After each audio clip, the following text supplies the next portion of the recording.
بسم اللہ الرحمن الرحیم، السلام علیکم۔ زمزم ٹاکس میں خوش آمدید۔ اور وہ ہو گیا جو پہلے ہم نہیں سوچتے تھے کہ مولانا صاحب اٹھ کے جائیں، یہ آپ کے لیے خطرے کی گھنٹی نہیں ہے؟ بسم اللہ الرحمن الرحیم۔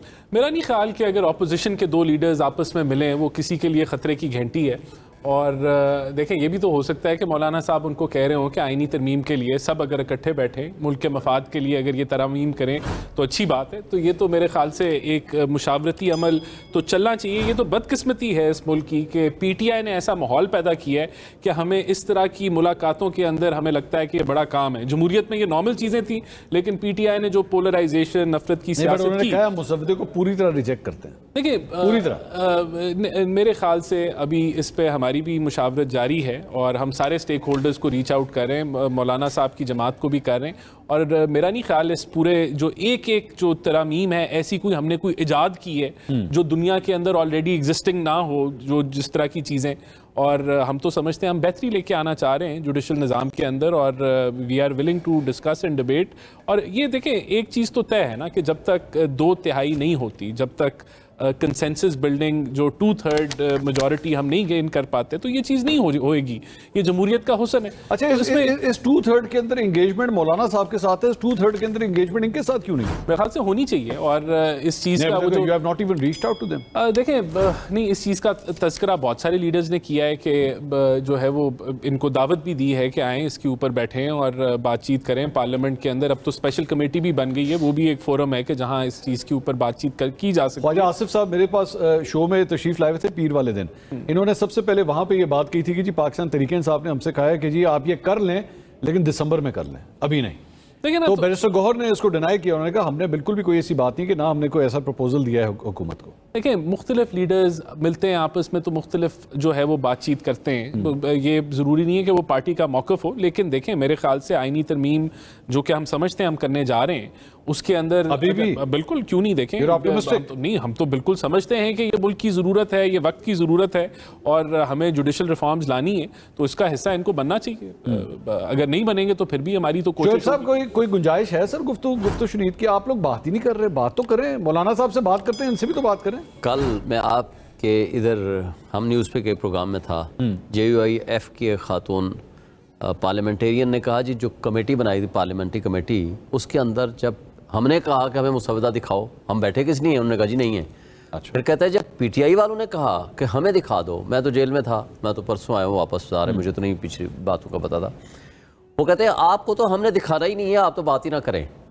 یہ میڈم نے کل کہا تھا، ہمیں بتایا، وہ خود ممبر تھی وہاں، اس پارلیمنٹری کمیٹی میں شامل تھی۔ اچھا جہاں تک بات کا تعلق ہے، مجھے یہ بتا دیں، یعنی PTI کو نہیں دکھانا، PTI کو دکھانا بھی نہیں ہے۔ ٹھیک ہے۔ اچھا دوسرا اس سے آگے جائیں، خدا نہ خواستہ کون سی جنگ چھڑ گئی تھی یا آگ لگی ہوئی تھی کہ ایک گھنٹے کے نوٹس پہ 10:30 بجے ہوگا، 11 بجے ہوگا، 12 بجے ہوگا، رات کے 12 بجے تک ہوگا، رات کے 3 بجے ہوگا، اجلاس ہوگا، اور مسودہ کسی کے پاس نہیں ہے۔ لا منسٹر صاحب کہہ رہے ہیں اب ہمیں مل گیا ہے جی، اب مجھے بھی مل گیا ہے، اچھا ابھی ملا ہے، انہوں نے خود کہا ہے، اس کے الفاظ لے لیں، اس کی تشریح بات جو چاہیں کرتے رہے، آپ دیکھ لینا، اس کو چلا کے چیک کر لیں۔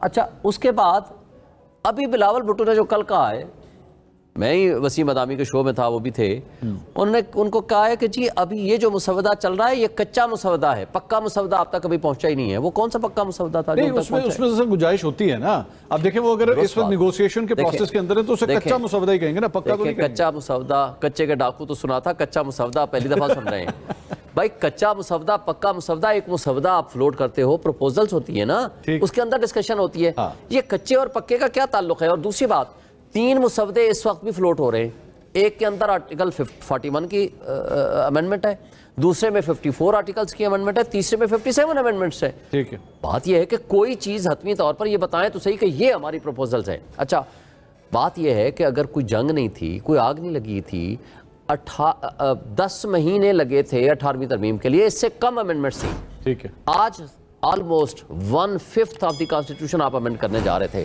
اور کہہ رہے ہیں کہ ہم تو اصلاح کر رہے ہیں۔ یہ آپ فساد کر رہے ہیں، اصلاح نہیں کر رہے، آپ اٹیک کر رہے ہیں جوڈیشری کے اوپر۔ صرف ایک ادارہ باقی بچا تھا۔ آپ کو نہیں پتا کس بات کی جلدی ہے؟ جلدی یہ ہے کہ قاضی فائز صاحب ریٹائر ہو جائے گا، تو پھر اس کو ہر حال میں رکھنا ہے، کیونکہ آج خان صاحب سے میں ملا، انہوں نے کہا جی 3 امپائرز کو انہوں نے ساتھ ملانا ہے اور اس کے لیے انہوں نے کھیلنا ہے آگے۔ چیف الیکشن کمشنر اور ممبران، ان کے لیے کہ وہ جو تھا اپوزیشن لیڈر اور پرائم منسٹر والی بات نہیں ہوگی, جب تک کہ نیا نہیں آئے گا وہ کنٹینیو کریں گے. نمبر 2 تین چیفز. نمبر 2 ریزولوشن کے ذریعے کے بارے میں بتا رہے ہیں, میں بات ختم کر لوں پھر آپ کریں. ریزولوشنز جو ہیں تھرو ریزولوشن آپ اس کو ایکسٹینشن دے دیں گے اگلے 4 سال کے لیے, 5 سال کے لیے. دس از دی وے کہ آپ جو کچھ کرنے جا رہے ہیں. جو کرپٹ پریکٹسز کے ذریعے ایک کاغذ کا ٹکڑا اٹھا کر کے آپ کو فارم 47 کے ذریعے وہاں بھیج دیا گیا, پہلے تو آپ کی لیجٹیمیسی کیا ہے؟ آپ اپنے آپ کو لیجٹیمیٹ پارلیمنٹ تو تصور کرا لیں, اس کا تو فیصلہ آپ کرنے نہیں دے رہے. آپ نے وہاں اسٹے لیے ہوئے ہیں ہر جگہ پہ. اچھا, اس کے بعد پارلیمنٹ مکمل نہیں ہے آپ کا, نہ پارلیمنٹ نیشنل اسمبلی مکمل ہے کیونکہ مخصوص نشستیں ابھی تک آپ نے فائنلائز نہیں کی, نہ سینٹ مکمل ہے جو کہ کے پی کے الیکشنز نہیں ہوئے ابھی تک, ای سی پی نے اس کو انڈیفینٹ پیریڈ کے لیے ایڈجن کیا ہوا ہے. آج آپ یہ آئینی ترمیم کرنے جا رہے ہیں جو اصلاح کے لیے, آرٹیکل 8 میں تبدیلی کہ آپ کے فنڈامنٹل رائٹس ہی ختم ہو جائیں گے. نمبر 2 آرٹیکل 199 میں تبدیلی کہ جو نیشنل سیکیورٹی سے ریلیٹڈ کوئی میٹر ہوگا ہائی کورٹ کی پاورز ختم. آپ کسی کو الزام لگا دیں یہ نیشنل سیکیورٹی کا میٹر انوالو ہے, آپ کو اٹھائیں لے جائیں جو کچھ چاہیں کریں, جورسڈکشن ہی ختم. پھر اس کے بعد 68 ایئرس بس ساری وہ خصوصیات لکھ دیں, صرف ایک نام نہیں لکھا. وہ کہہ رہے ہیں پینشن فنڈ بہت بڑا ہے ہمارا. اس کے بعد آپ پیسے سنیں, اس کے بعد دیکھیں ایگزیکٹو اپوائنٹ کرے گی on the advice of the prime minister, یعنی جو چیف ہوگا چیف جسٹس فیڈرل کورٹ کا, جس کے پاس ساری پاورز ہیں, سب کچھ وہ کنٹرول کرے گا. اور سبارڈینیٹ تو کورٹ بن جائے گی سپریم کورٹ آف پاکستان, یعنی وہ ڈسٹرکٹ اینڈ سیشن جج لیول سے زیادہ کی اس کی پاور نہیں ہوگی. سپر سپریم کورٹ آ گئی, سپر سپریم کورٹ آ گئی. میں آ رہا ہوں سر, اس کو آپ اٹھا کر کے ایگزیکٹو کی انٹرفیئرنس کے ذریعے آپ ان کو اپوائنٹمنٹ کرنے جا رہے ہیں, اور یہ کہہ رہے ہیں کہ جناب ہم تو اصلاح کر رہے ہیں. اصلاح, اچھا پھر آرٹیکل 184 سے لے کر 190 تک جو آپ تبدیلی کر رہے ہیں, کون سی ایک شک ہے جو آپ نے اصلاح کی غرض سے کیا؟ اچھا جو جج آپ کی بات نہیں مانے گا اس کو اٹھا کر ٹرانسفر کر دو. لیکن سر کانسٹیٹیوشنل کورٹ کی ضرورت ہے کہ نہیں ہے کہ نہیں ہے؟ دیکھیں یہ کانسٹیٹیوشنل کورٹ یہ تو آپ لوگ اب سے نہیں, وکلا برادری بڑی دیر سے ڈیمانڈ کریں. دیکھیں پہلی بات تو یہ ہے کہ یہ کانسٹیٹیوشنل کورٹس ہیں نا, ہائی کورٹ اور سپریم کورٹ کیا ہیں؟